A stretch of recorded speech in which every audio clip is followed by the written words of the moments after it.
y salvación, eres tu Señor, te necesito a ti. En desesperación, escuchas mi oración, yo sé que estás aquí. No me rendiré, porque sé que yo veré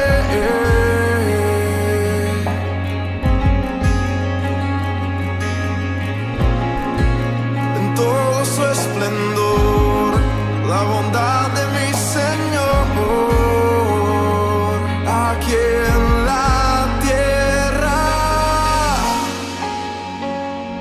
porque bueno es Dios y su gran amor obra en mi favor sin límites. En debilidad fuerzas Él me da y me llevará de gloria en gloria.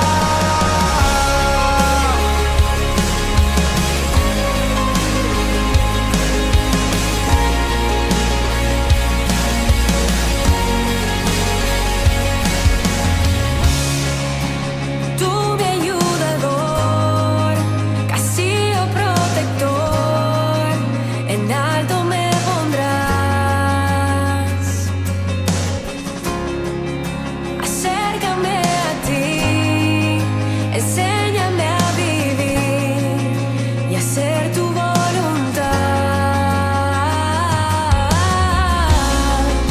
Y no me rendiré, porque sé que yo veré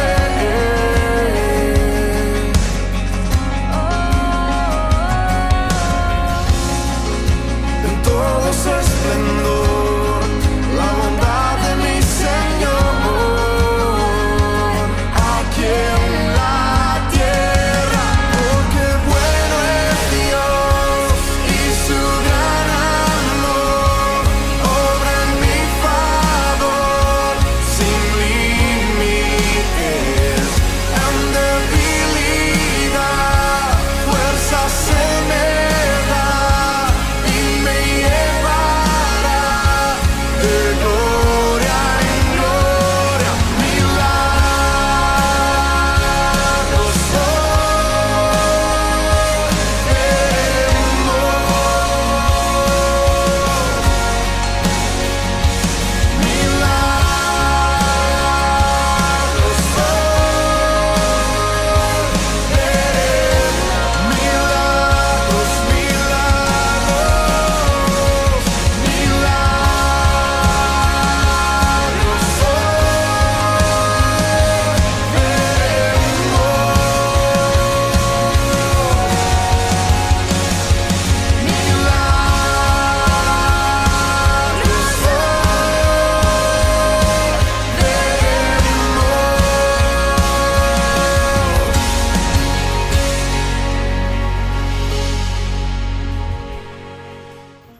Dios les bendiga, amada familia. Qué bueno poder estar juntos otra vez y compartir de las riquezas inagotables de la palabra de Dios.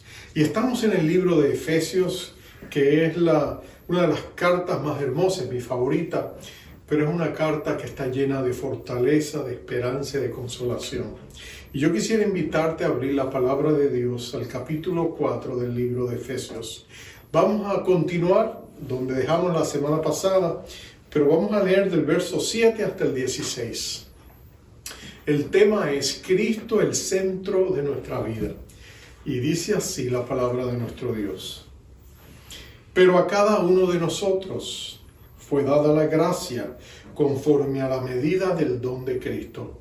Por lo cual dice, subiendo a lo alto, llevó cautiva la cautividad y dio dones a los hombres. Y eso de que subió, ¿qué es? Sino que también había descendido primero a las partes más bajas de la tierra. El que descendió es el mismo que también subió por encima de todos los cielos para llenarlo todo.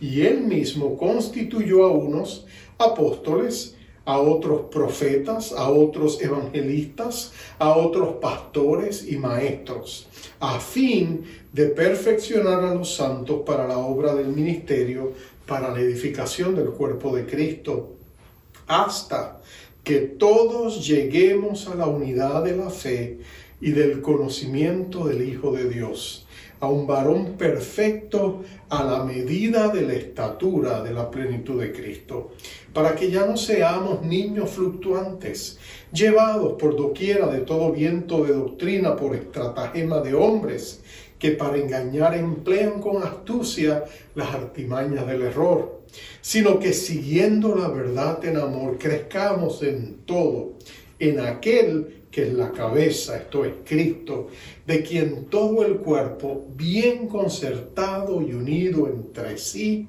por todas las coyunturas que se ayudan mutuamente, según la actividad propia de cada miembro, recibe su crecimiento para ir edificándose en amor. Vamos a orar. Padre amado, qué precioso es estar contigo y reconocer que tu presencia está con nosotros. No importa la distancia, tú siempre has prometido que estarías con cada uno de tus hijos todos los días. Así que yo sé que en este instante, Señor amado, tú estás con mis amados hermanos y tú estás con nosotros. Y nada ni nadie nos puede separar de tu inmenso amor. Yo te pido que de una manera especial tú bendigas a mis hermanos que escuchan este mensaje, que cada corazón que está abierto en este instante para recibir tu palabra sea lleno de tu gracia y de tu poder. Señor, que si hay dudas, tú fortalezcas la fe. Que si hay temores, Señor, tú los espantes con tu amor. Que si hay luchas y batallas, Señor, que tú le des la fortaleza que solo viene de ti y el valor para enfrentarlas y los recursos para solventarlas. Yo te pido que en el nombre poderoso de Jesucristo tú los guardes en el poder que hay en tu nombre y pongas un cerco de protección alrededor de cada uno de ellos. Padre, guárdalos en el poder que hay en tu nombre, porque hay poder en el nombre poderoso de Jesucristo y en su bendita sangre. La ponemos sobre ellos y sobre nosotros en el nombre precioso y maravilloso de Jesús, nuestro Salvador y Rey. Amén. Amén y amén. Jesús, 2000 años después, su nombre todavía evoca sentimientos a veces encontrados. Millones que le adoran, otros que no quieren escuchar su nombre, otros que usan su nombre para maldecir. Pero el nombre de Jesús es imborrable, puede ser controversial, pero jamás podrá ser ignorado. Napoleón Bonaparte, que conocía a hombres, en una ocasión uno de sus generales de nombre Bertrand le preguntó acerca de Jesús, sorprendido de que el gran Napoleón tuviera a Jesús en alta estima. Y estas fueron las palabras que le dijo Napoleón. Él le dijo: yo conozco hombres y te digo que Jesucristo no es un mero hombre. Todo acerca de él me asombra. Su espíritu me sobrecoge. Su voluntad me confunde. No hay ninguna posible comparación entre él y ningún otro ser humano en el mundo. Su nacimiento, la historia de su vida, la profundidad de su doctrina, su evangelio, su marcha a través de las edades. Todo esto me asombra. Me parece un indescifrable misterio.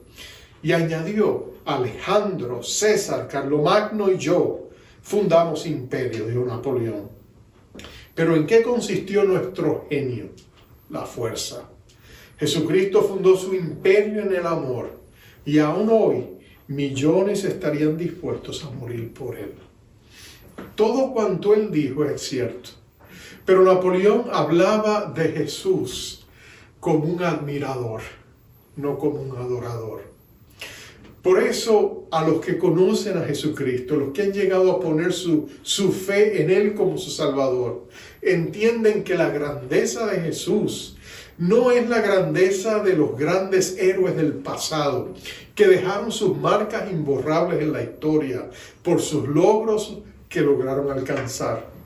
La grandeza de Jesús para el creyente nace no solo por la obra que Él hizo en la cruz del Calvario y el poder de su resurrección para bendecirlos a ellos y hacerlos hijos e hijas de Dios, pero la grandeza de Jesús es personal. Es la grandeza de saber que Jesucristo es una realidad viviente, que Jesús está vivo, que Jesús está con nosotros, que su perenne presencia sigue siendo aquello en lo cual nosotros podemos agarrarnos y conectarnos, porque Jesús nos dio una promesa infalible. Esta es la promesa que Jesús te dio. Te dijo: estaré contigo todos los días hasta el fin del mundo. Y esa es una promesa que tú te puedes apropiar de ella. Fue la promesa que hizo que un gran misionero dijera en una ocasión: es la promesa de un caballero, la palabra de un caballero. Y entonces él dijo, estoy hablando del gran misionero Livingstone, él dijo: esa promesa ha permitido que yo pueda servir al Señor en el corazón de África por todas estas décadas, sin ver a ninguna otra persona, amiga, porque yo sabía que Él estaba conmigo. Su presencia le infundió fuerza, le infundió vida. Y de eso se trata, el hecho de que Jesucristo está con nosotros. Y Jesucristo nos prometió estar con nosotros. Eso nos lleva inmediatamente a entender que hay una cristocentralidad en nuestra vida, porque nuestra vida, si somos adoradores de Dios, tiene que estar centrada en la vida de Jesús. De los labios de Jesús, como relata el gran apóstol Juan, él dijo en una ocasión: porque al Padre le había placido que todos honren al Hijo como honran al Padre. Y estoy citando a Juan 5:23. El que no honra al Hijo, no honra al Padre que me envió, dijo Jesús. Así que es esa centralidad, es la vida de Jesús la que nos permite a nosotros vivir nuestra vida sabiendo que Jesús está bien cerca de nosotros, que Jesús está más cerca de nosotros que la piel que tenemos puesto, que su presencia espiritual no solamente está con nosotros, está también en nosotros por medio de su Espíritu Santo. Que tú y yo somos templos, santuarios de esa divina presencia, y nosotros podemos vivir la vida sabiendo que podemos hablar con Él, abrirle nuestros corazones, clamar sus promesas a un Dios que está a nuestro lado y que nada ni nadie nos puede separar de su amor. Esa era la realidad y la experiencia del apóstol Pablo. Cuando el apóstol Pablo escribe esta carta, y en todo lo que él hacía, tú ves un cristocentrismo en su vida. A los filipenses él le diría: porque para mí vivir es Cristo. Y esa frase, aunque él le añadiría: y morir es ganancia, pero es esa frase: para mí el vivir en Cristo, es lo que te dice que en la vida de este hombre, Jesucristo jugaba el papel predominante en todo lo que a él concernía. Y tú lo ves en esta carta. Él ha estado hablando de la unidad, pero tú ves que desde el comienzo hasta el final, Cristo está en el centro de todas las cosas, porque todo lo que recibimos de nuestro Padre Celestial viene a través de Jesucristo. Como Jesucristo mismo le había dicho a Natanael, Él era la escalera a través de la cual, el medio, el modo, el canal a través del cual las bendiciones de Dios y las promesas de Dios llegaban a nosotros. Citando el pasaje de Jacob en el Antiguo Testamento, cuando él tuvo aquella visión de aquella escalera que subía al cielo, a Dios sentado en su trono y ángeles que bajaban y descendían, Jesús dijo: yo soy esa escalera. Eso te habla de que Jesucristo está en el centro de todo. Y tú lo ves a través de las edades en hombres y mujeres de Dios que vivieron agarrados de Jesús, porque todo lo que enfrentaban, lo enfrentaban con el valor santo de saber que Jesucristo estaba con ellos. Recuerdo a San Patricio, como nosotros le llamaríamos, el famoso evangelista que fue a Irlanda a llevar el mensaje de salvación de Jesucristo. La obra de este hombre en Irlanda fue increíble. reyes vinieron a Jesucristo, milagros fueron vistos, multitudes vinieron a Jesús. Pero cuando tú te acercas a la vida de Él, y tú recuerdas por lo menos una de sus oraciones, la oración famosa de Patricio, lo que le llamaban, se conoce como la coraza de Patricio, dice en parte esta preciosa oración: Cristo conmigo, Cristo al frente de mí, Cristo a mis espaldas, Cristo dentro de mí, Cristo sobre mí, Cristo a mi mano derecha, Cristo a mi mano izquierda, Cristo en el castillo, Cristo en la carroza, Cristo al timón, Cristo en el corazón de cada hombre que piensa en mí, Cristo en la boca de cada hombre que me habla, Cristo en cada ojo que me mira, Cristo en cada oído que me escucha, y continúa. Pero tú puedes ver que para él la vida entera se trataba acerca de Jesús. Y Pablo toma esa misma temática. Y él en el libro de Efesios, y en estos versos en particular, él pone a Jesús en el centro de todo. Si tú notas, lo primero que él dice, y este es mi primer punto, es que Cristo es la cabeza de este cuerpo, de esta eclesía o iglesia que él está edificando. Él usa la analogía, Pablo usa la analogía del cuerpo. Él nos está diciendo que la iglesia no es una organización religiosa. Él nos está diciendo que la iglesia es un organismo que tiene vida. Y la vida que tiene es la vida de Jesús. Y Jesús es la cabeza. Te habla de ser el agente gobernante. Que Jesús es el Señor de su iglesia. Que Jesús decide y dirige y guía a su iglesia por el camino que Él quiere llevarla. Que Jesús esté en el centro de todo de su iglesia. Y que nosotros debemos estar conscientes de esa verdad. De hecho, Él dice, mira, Jesús prometió edificar la iglesia. Él dijo, yo edificaré mi iglesia y las compuertas del infierno no prevalecerán contra ella. Y lo que Jesús está diciendo es que al edificar su iglesia, Pablo dice, Él lo hizo porque cuando Él subió a los cielos, Él dio dones a su iglesia. Él estableció su liderazgo levantando hombres o dones en forma de hombre en 5 diferentes oficios o capacidades que Él usaría para edificar su iglesia. Y aquí nos menciona ese ministerio quíntuple.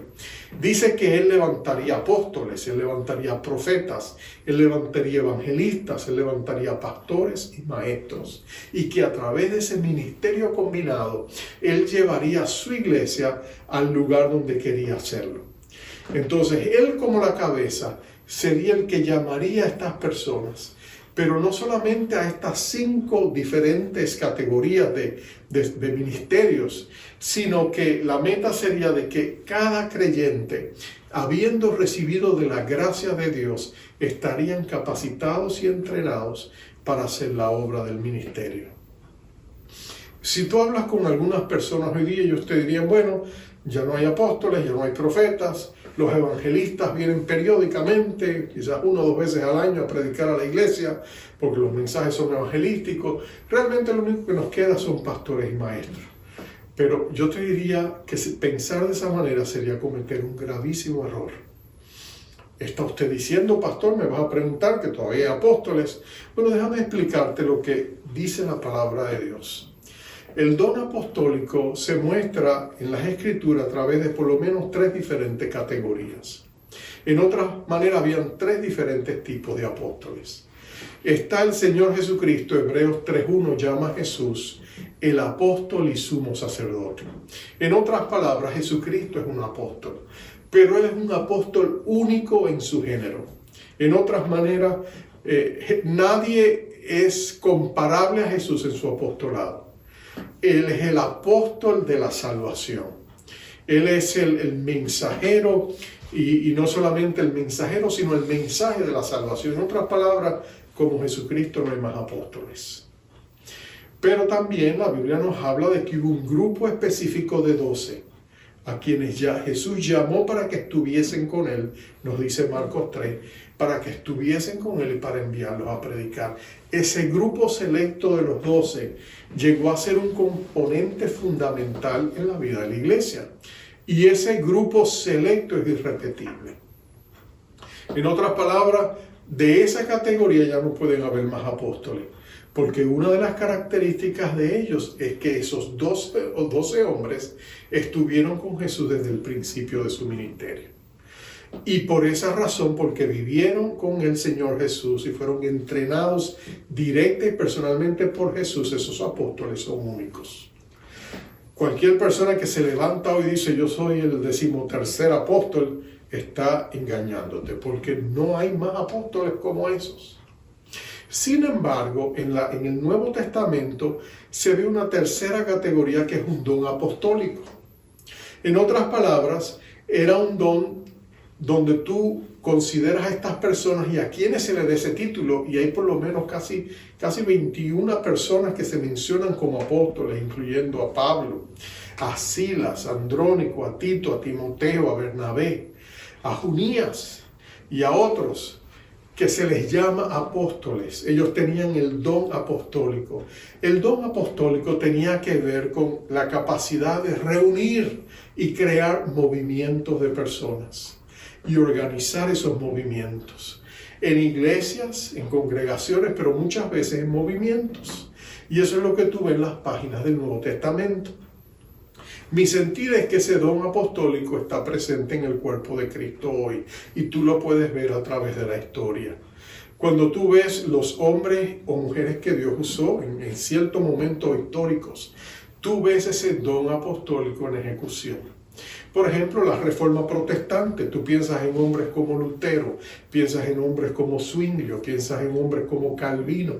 Tú ves esos grandes movimientos que Dios trajo a través de estos pilares y tú miras las vidas de estas personas y es evidente que ellos tuvieron el don apostólico. Tú miras los grandes avivamientos y aunque hubo grandes evangelistas en ellos, tú también ves ese don apostólico.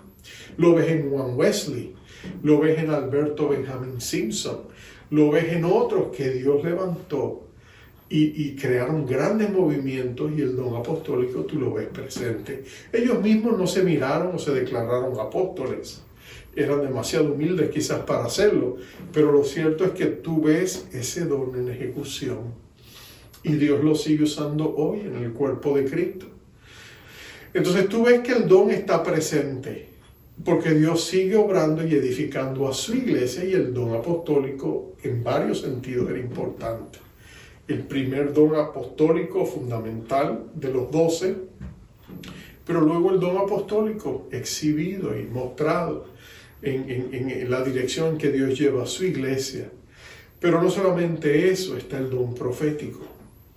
Algunos dicen ya no hay profeta porque piensan que el don profético solo tiene que ver con el pronunciamiento de eventos por porvenir, y aunque Dios todavía habla y advierte a la iglesia de cosas y llama a la iglesia a arrepentirse a través de hombres que tienen el don profético otra vez. Pero si tú miras lo que la palabra de Dios dice en 1 de Corintios capítulo 14, verso 3, el don profético cumple una función muy importante. Mira lo que dice: pero el que profetiza habla a los hombres para edificación, exhortación y consolación.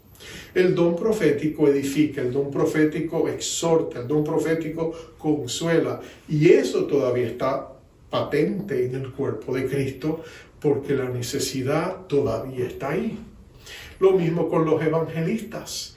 Los evangelistas, no solamente los grandes evangelistas como Billy Graham o Luis Palau o Bill Bright o tantos otros que han llevado a multitudes de personas a los pies de Cristo, el don todavía está ahí. El don pastoral, el don de enseñanza, todavía está ahí. ¿Por qué? Porque son dones importantes en la edificación de la iglesia, del cuerpo de Cristo. Y Cristo es el que los da, Cristo es el que los comisiona, Cristo es el que lo hace. Y no hay razón de pensar que la iglesia ha llegado al lugar donde ya no los necesita.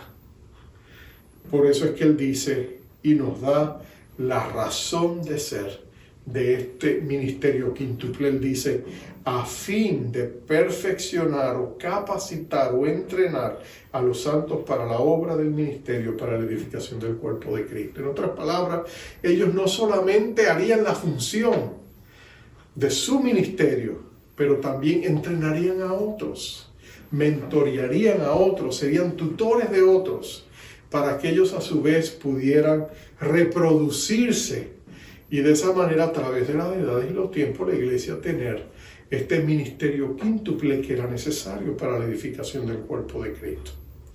Y él dice hasta, note esa palabra, hasta que todos lleguemos a la unidad de la fe y del conocimiento del Hijo de Dios. Tú miras al cristianismo hoy, no estamos ahí todavía. Tú no ves esa unidad. Hay divergencias, hay diversidad, pero también hay diferencias. Pero mientras la iglesia de Cristo esté en la tierra, vamos en esa dirección. Y el deseo de Dios es que un día lleguemos a esa unidad perfecta. Ahora, nota por favor que en medio de todo eso, la visión y la meta es clara. Y este es mi segundo punto. ¿Y cuál es esa visión y meta? Es la Cristo semejanza. En otras palabras, Cristo tiene que ser formado en nosotros. Tenemos que alcanzar un nivel de madurez. Cuando habla de perfeccionar, la palabra que se traduce perfeccionar, habla de madurez. Cuando algo está completo, como cuando un barco estaba listo para zarpar y decían, tenemos todo, sí, la tripulación está, lo que vamos a llevar, la carga está lista, todo está lista, podemos salir. O por ejemplo, en el caso moderno sería como en un avión, cuando el piloto recibe de la central el permiso, la luz verde para empezar a salir. Todo está listo, todo está en su lugar, podemos salir, estamos completos. Entonces, ese concepto es de que hay una meta y es que Dios quiere obrar en nosotros de tal manera que la iglesia sea un lugar donde personas llegan a ser como Jesús. La meta de todo creyente, mi meta como creyente, tu meta como creyente, es ser igual a Jesús. Y tú dices, pero ¿cómo puedo yo ser igual a Jesús cuando Él es el perfecto Hijo de Dios? Bueno, cuando tú y yo exhibimos el carácter de Jesús, cuando tú y yo vivimos, aún con nuestra propia personalidad, expresamos el carácter o la manera de ser de Jesús, estamos siendo como Jesús. Es interesante que en Antioquía, nos dice el libro de los Hechos, fue el lugar donde a los primeros cristianos le empezaron a llamar por el nombre de cristianos. Antes se le conocía como los seguidores del camino, porque Cristo era el camino y ellos le seguían. O también a veces se le llamaba discípulos, un pensamiento muy judío, donde se hablaba de aprendices, de personas que estaban aprendiendo a ser como su rabino, como su maestro. Pero fue en Antioquía donde se acuña este término, y no era un buen término. Ellos lo usaban para insultarlos, para burlarse de ellos, porque la palabra cristiano significa pequeños cristos. Y lo que la gente decía de manera burlona, mira, estos cristianos se creen que son como su Señor, como su Cristo. Entonces le llamaban Cristos en miniaturas. Pero era una manera insultante, es como llamarle a alguien un revolucionario de bolsillo, ¿no? Es una manera insultante, ¿no es cierto? Pero nota que los discípulos lo van a tomar como una medalla, lo van a tomar como un trofeo, van a decir, sí, somos cristianos, queremos ser como Jesús, anhelamos ser como Jesús, queremos conocer a Jesús, queremos conocerlo tan profundamente que queremos parecernos a Él. Y cuando tú estás consciente de que la presencia de Dios está contigo y tú buscas a Jesús en su presencia, tú eres transformado a imagen y semejanza de Él. Cuando tú lees la palabra de Dios y tú lees la Biblia y la palabra de Dios que tiene poder y vida, habla a tu espíritu y habla a tu corazón, y tú sientes esas palabras y sientes la emoción de que esas palabras Dios te está hablando a ti a través de su palabra, y tú buscas cumplir esos mandatos que puedan estar ahí, o tú te llenas de esa hambre y de esa sed por todo lo que la palabra de Dios dice, y tú quieres clamar sus promesas y obedecer sus mandamientos. Inmediatamente Dios está operando en ti a través de su palabra. Esto es un libro vivo, tiene vida, y cuando tú la lees se te transmite. Entonces la oración, la presencia de Dios nos da vida. mirando a cara descubierto, decía Pablo, como en un espejo la gloria del Señor, somos transformados de gloria en gloria por el Espíritu del Señor. Recuerdo el famoso pintor Holman Hunt. Él quería pintar a Jesús y cuando se lo dijo a sus amigos se rieron de él, porque él no era muy religioso. Tú vas a pintar a Jesús, tú eres el menos indicado para pintar a Jesús. Y le decía, sí, yo sé, pero yo siento que algo dentro de mí me dice que yo tengo que pintar a Jesús. Pero ¿cómo le vas a pintar?, le preguntaban sus amigos llenos de escepticismo. Si tú nunca le has visto, tú no tienes ni idea de cómo es él. Entonces dice, pues tengo que irlo a conocer. Voy a leer los evangelios, lo voy a buscar allí. Y donde quiera que él esté en los evangelios, y en Getsemaní o en el Calvario, allí tengo que ir y verlo. Y cuando lo vea y capture su esencia, entonces lo podré pintar.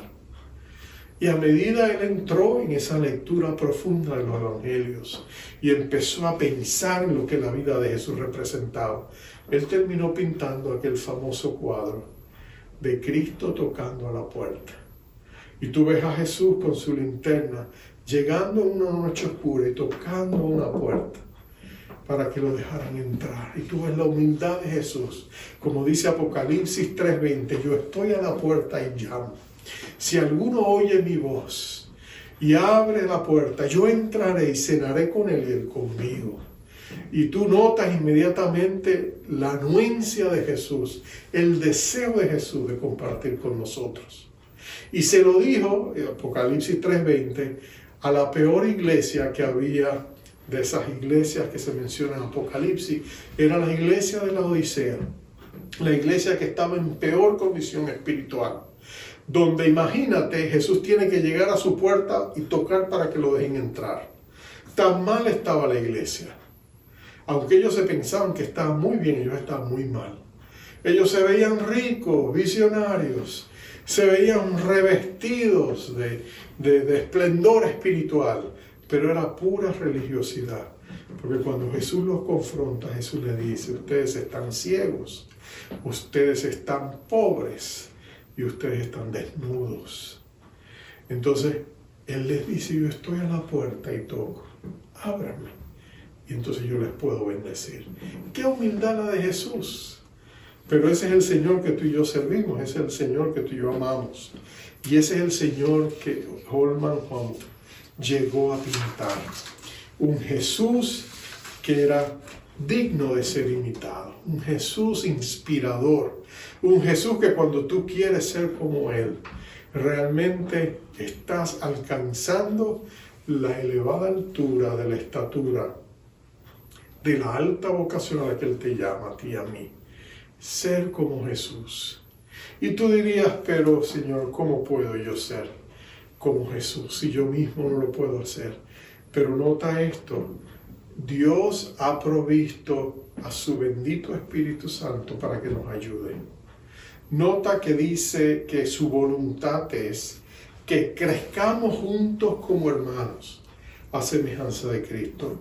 Mira el verso 16, dice, de quien todo el cuerpo, bien concertado y unido entre sí por todas las coyunturas que se juntan mutuamente según la actividad propia de cada miembro, recibe su crecimiento para ir edificándose en amor.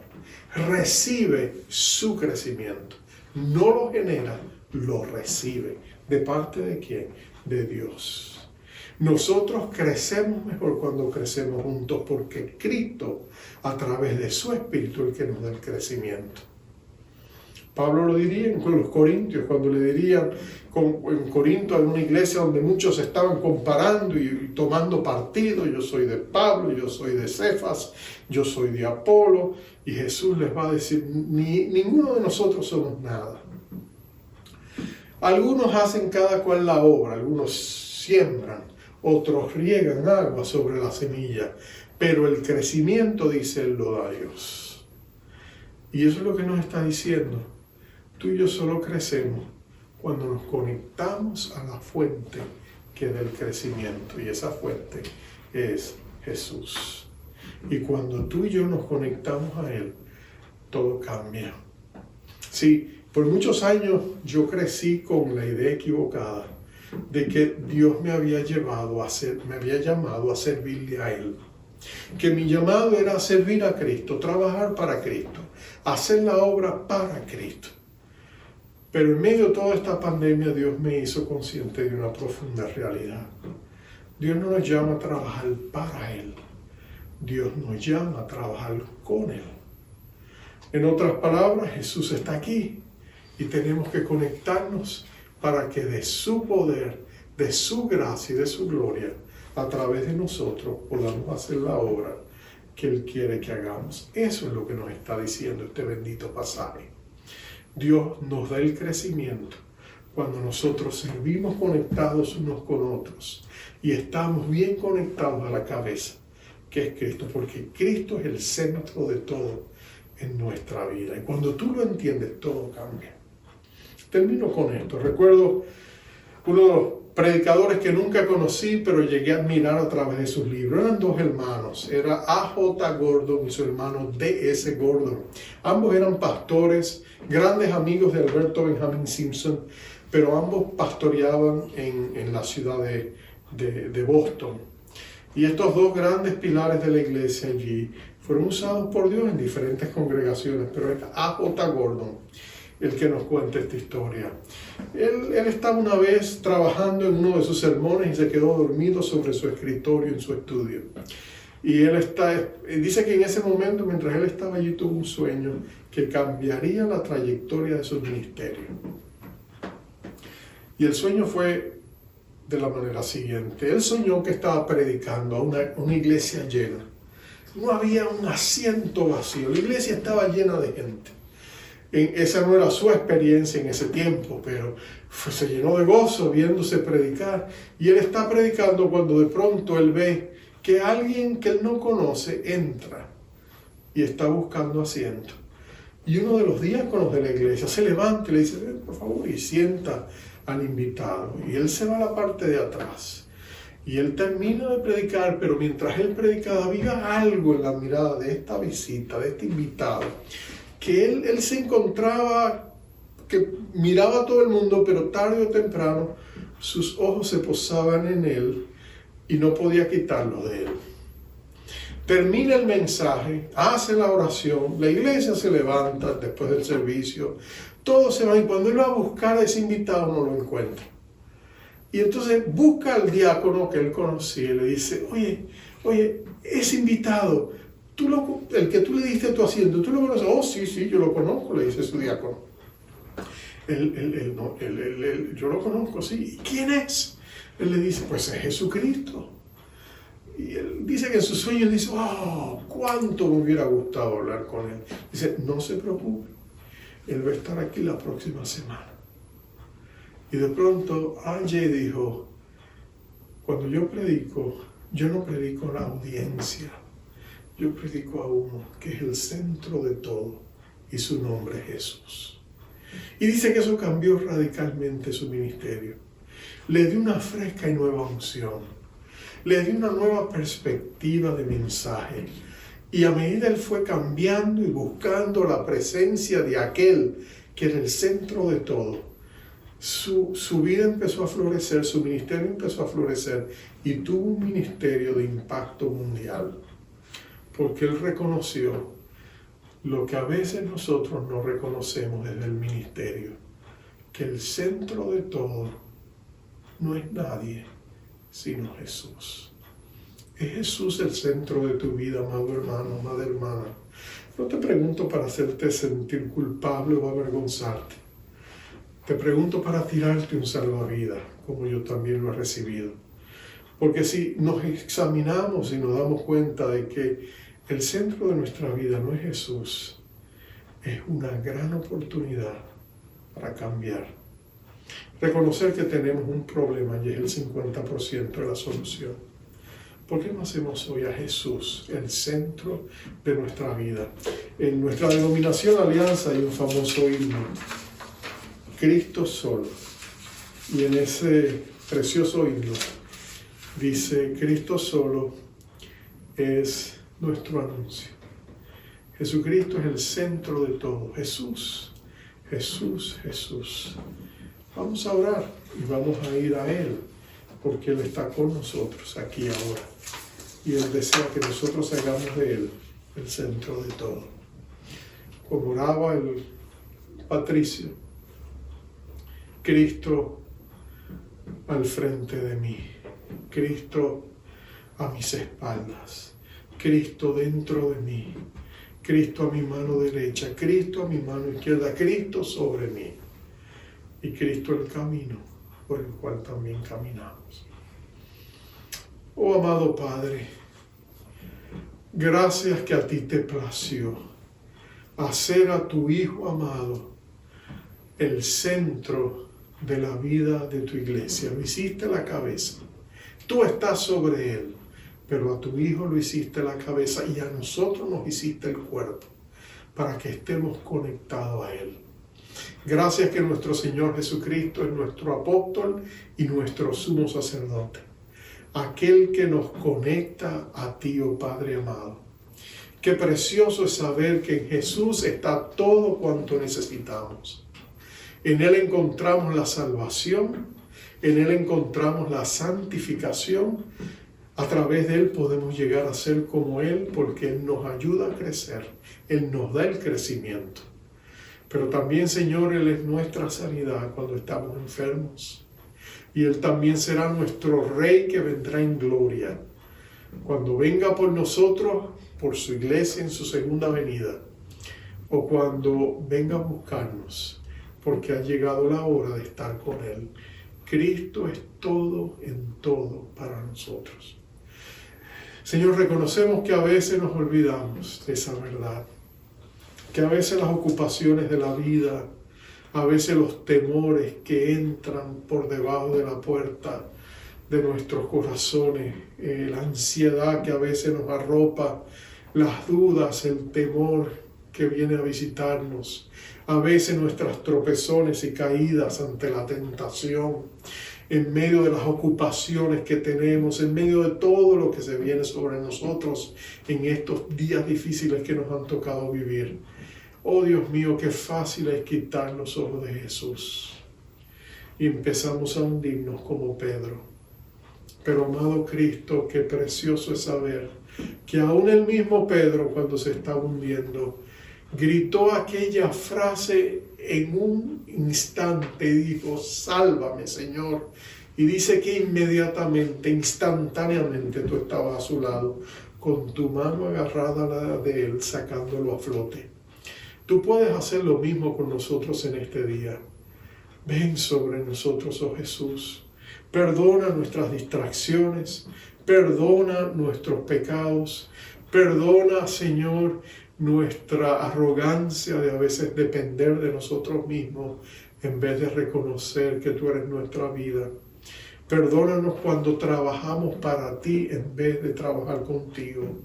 Pero sobre todas las cosas, oh Dios, abre las puertas de nuestro corazón y esa semilla que plantaste en nosotros con nuestra salvación, hazla crecer para que Cristo sea formado en nosotros y seamos como Él es. Que podamos caminar en su victoria, que podamos caminar en su amor, que podamos mostrarle al mundo que hemos estado con Jesús. Padre, te pedimos no solamente que nos perdones, sino que nos des una fresca y nueva unción. Queremos oler a Jesús. Queremos que el mundo vea la luz que Él ha puesto en nosotros. Queremos que el mundo sepa y conozca que Jesucristo les ama.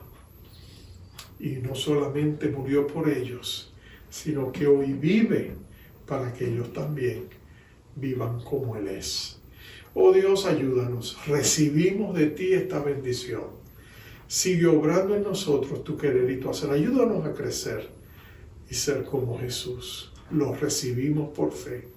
En su nombre bendito te lo pedimos. Damos gracias. Amén. Amén y amén. Amados, te envío con esta bendición. Jehová te bendiga, te guarde. Jehová haga resplandecer su rostro sobre ti y tenga de ti misericordia. Jehová alce sobre ti su rostro y ponga en ti paz. Dios te bendiga. sentado en majestad, reinando tú estás. Tu gracia puedo ver, me acerco a tus pies. Tu amor y tu bondad mi vida sostendrán. Mis manos alzaré,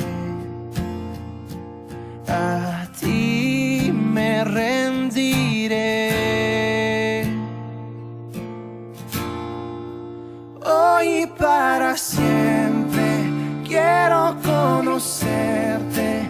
Muéstrame tu gloria, más de ti.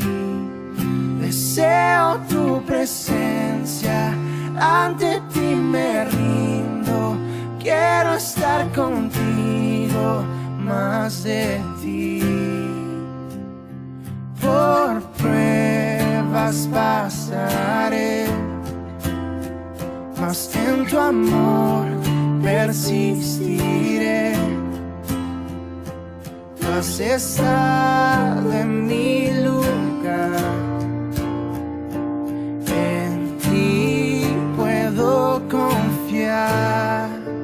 Hoy y para siempre quiero conocerte. Muéstrame tu gloria, más de ti. Deseo tu presencia, ante ti me rindo. Quiero estar contigo, más de ti.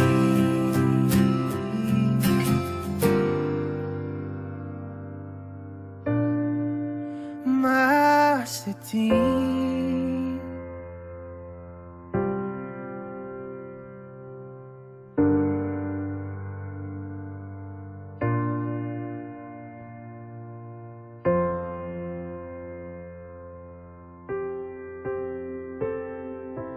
Te seguiré, por siempre yo te buscaré, te buscaré.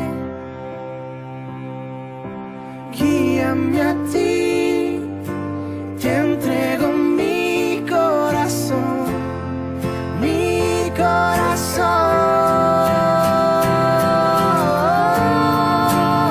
Te entrego mi corazón. Solo a ti te seguiré, Señor. Solo a ti, solo a ti. Guíame a tus pies, Señor. Guíame a tus pies, Señor.